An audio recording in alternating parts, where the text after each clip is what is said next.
solemnly swear I, John Fitzgerald Kennedy, do solemnly swear that you will faithfully execute the office of President of the United States that I will faithfully execute the office of President of the United States and will, to the best of your ability, and will, to the best of my ability, preserve, protect, and defend the Constitution of the United States. preserve, protect, and defend the Constitution of the United States. So help you God. So help me God.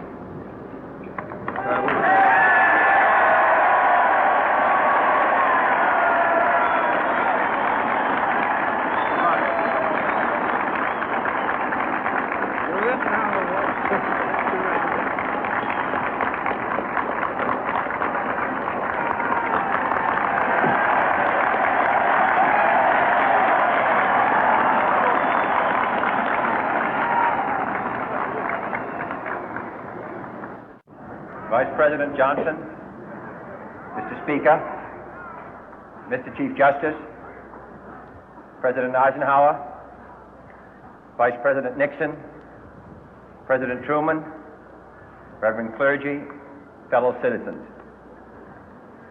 We observe today not a victory of party, but a celebration of freedom, symbolizing an end as well as a beginning, signifying renewal as well as change.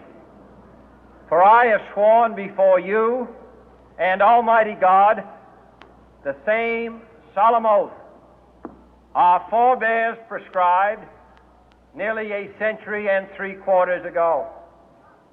The world is very different now, for man holds in his mortal hands the power to abolish all forms of human poverty and all forms of human life.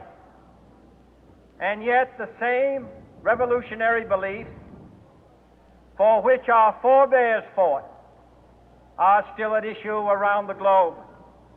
The belief that the rights of man come not from the generosity of the state, but from the hand of God. We dare not forget today that we are the heirs of that first revolution.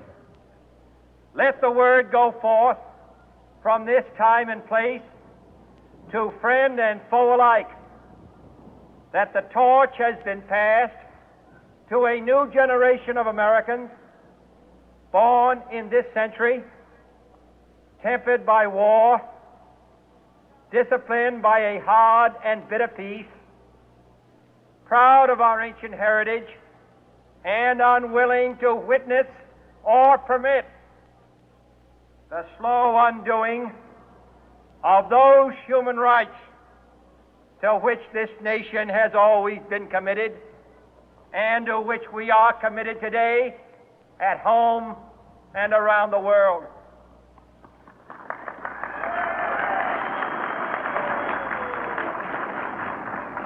Let every nation know, whether it wishes us well or ill, that we shall pay any price, bear any burden, meet any hardship, support any friend, oppose any foe to assure the survival and the success of liberty.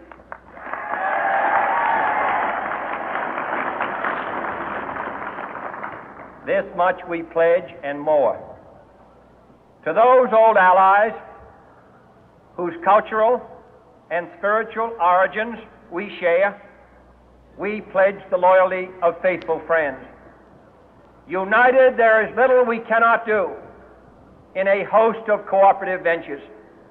Divided, there is little we can do, for we dare not meet a powerful challenge at odds and split asunder. To those new states whom we welcome to the ranks of the free, we pledge our word that one form of colonial control shall not have passed away, merely to be replaced by a far more iron tyranny. We shall not always expect to find them supporting our view, but we shall always hope to find them strongly supporting their own freedom and to remember that in the past, those who foolishly sought power by riding the back of the tiger ended up inside.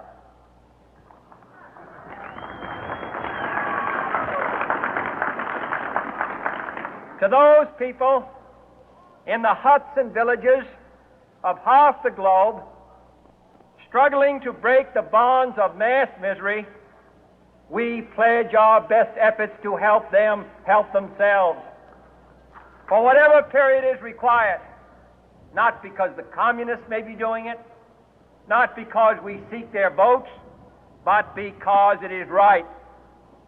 If a free society cannot help the many who are poor, it cannot save the few who are rich.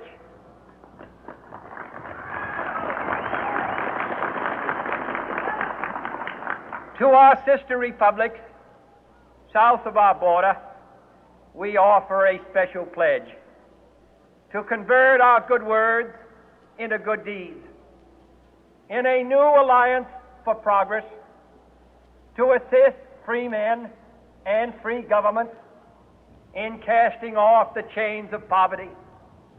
But this peaceful revolution of hope cannot become the prey of hostile powers.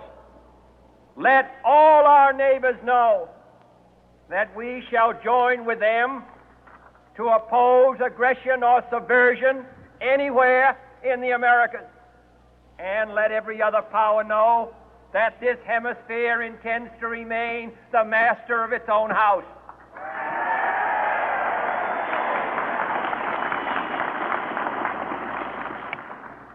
To that World Assembly of Sovereign States, the United Nations, our last best hope, in an age where the instruments of war have far outpaced the instruments of peace, we renew our pledge of support to prevent it from becoming merely a forum for invective, to strengthen its shield of the new and the weak, and to enlarge the area in which its writ may run.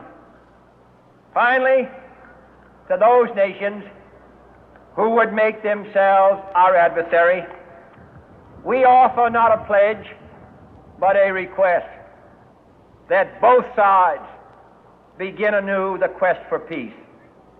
Before the dark powers of destruction, unleashed by science, engulf all humanity in planned or accidental self-destruction, we dare not tempt them with weakness, for only when our arms are sufficient beyond doubt can we be certain beyond doubt that they will never be employed.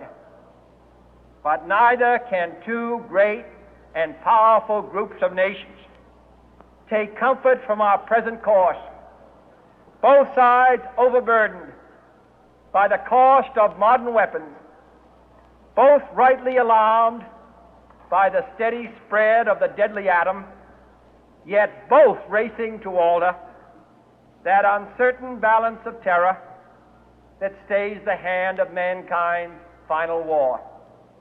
So let us begin anew, remembering on both sides that civility is not a sign of weakness, and sincerity is always subject to proof. Let us never negotiate out of fear, but let us never fear to negotiate.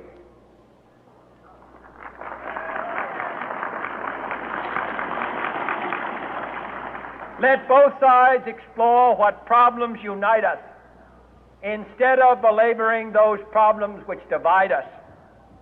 Let both sides, for the first time, formulate serious and precise proposals for the inspection and control of arms, and bring the absolute power to destroy other nations under the absolute control of all nations.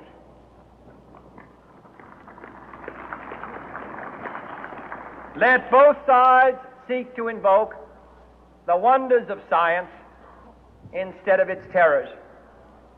Together, let us explore the stars, conquer the deserts, eradicate disease, tap the ocean depth, and encourage the arts and commerce. Let both sides unite to heed in all corners of the earth the command of Isaiah to undo the heavy burden and let the oppressed go free.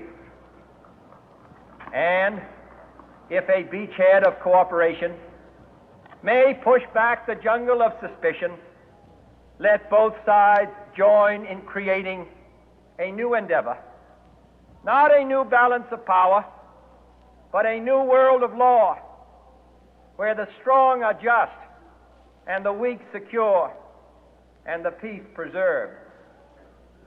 All this will not be finished in the first 100 days, nor will it be finished in the first 1,000 days, nor in the life of this administration, nor even perhaps in our lifetime on this planet. But let us begin.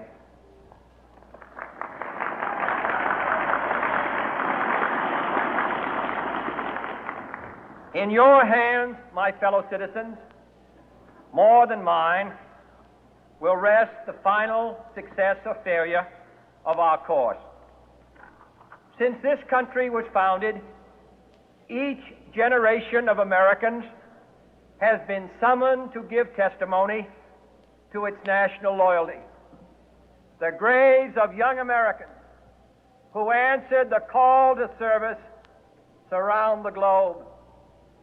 Now the trumpet summons us again, not as a call to bear arms, though arms we need, not as a call to battle, though in battle we are, but a call to bear the burden of a long twilight struggle, year in and year out, rejoicing in hope, patient in tribulation, a struggle against the common enemies of man, tyranny, poverty, disease, and war itself. Can we forge against these enemies a grand and global alliance, north and south, east and west, that can assure a more fruitful life for all mankind? Will you join in that historic effort?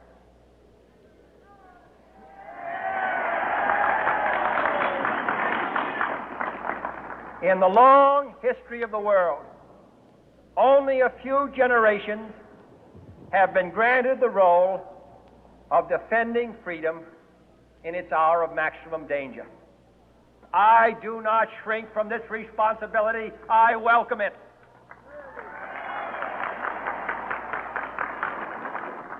I do not believe that any of us would exchange places with any other people or any